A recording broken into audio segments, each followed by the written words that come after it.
Hello, my name is Ben, and on this YouTube channel I document my own print-on-demand journey. I started a series very recently in which I show you in every video how you can upload to the different marketplaces with Flying Upload, the print-on-demand automation tool.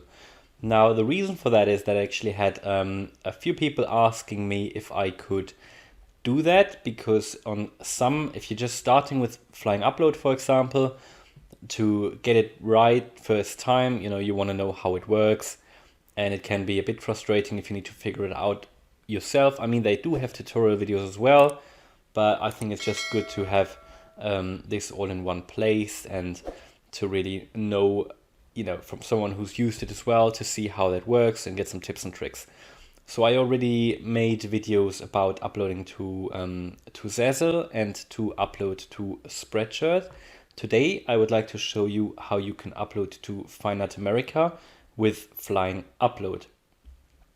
Now, fineartamerica, I'm not going to talk about the platform too much, but it's actually a platform which started, I think, as being a platform for mostly artists, like, fine art creators.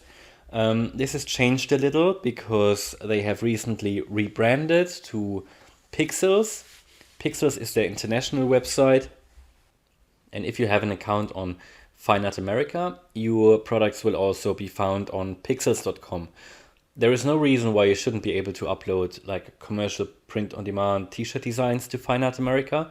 There are lots of them on fineartamerica, and some of them, even like simple white text on dark background t-shirt designs, are sometimes featured on their first page.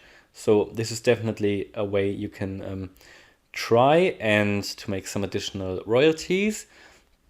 fineartamerica for me is one of my weaker marketplaces, but I've spoken to a few people and all of them told me that it took them quite long to get sales on fineartamerica, but now they are getting consistent sales. And even the guys from Flying Upload told me that. So I think fineartamerica just needs a bit of patience, and it is definitely a way you can use. Definitely if you're using Flying Upload, an automation tool, then it is certainly not additional work for you just to upload to fineartamerica as well. And the beauty of it is that fineartamerica, you don't need to set up anything complicated. You don't need to upload manually first. You can just straight away use Flying Upload for your first upload. And I'm going to show you what you need to do. So this design here is the design that I used in my last video to upload to Spreadshirt. And in Spreadshirt, what you had to do is to create a template. Now, you don't have to do that in fineartamerica. However, there are just a few settings that you need to do. If you go to Options and Settings in Flying Upload, under Templates, we find the fineartamerica website. What you need to do is you put your artist name in here. So this is the name of your shop on fineartamerica to which you want to upload. I always leave medium blank. You don't need to insert anything here. And I think even the guys from Flying Upload weren't quite sure what it meant. And it doesn't really have an impact, I think. Unless you know something that I don't know, then let me know. But I always leave it blank. And category, I generally select digital art. I feel that is what is most suitable. What you do then is you can select actually if you select here, on the main Flying Upload dashboard, you can select what color you want to upload to. So if you want to put your shirts on a black background, on a white background, or on a sort of mixed colorful background, if you select black, then you can select the color tone of the default t-shirt. I always keep it just black.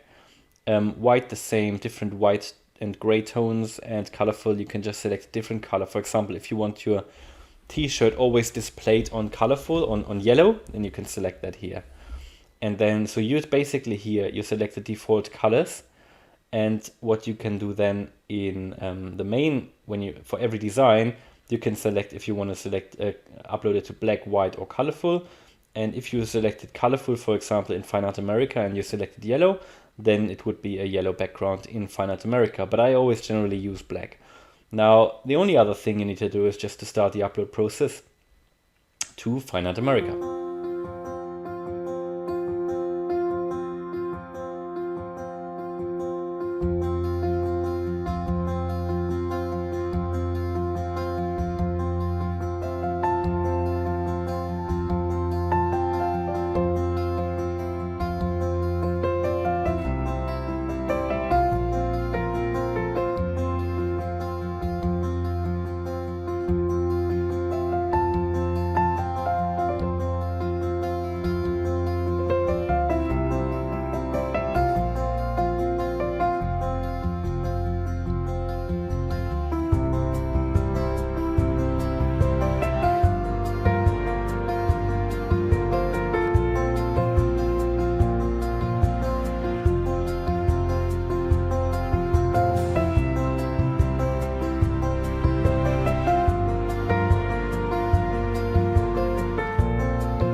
All right, and what you could see is that it was Flying Upload was uploading it, centering it, putting it on the different products, and I think it did a pretty good job. And I didn't do any manual intervention.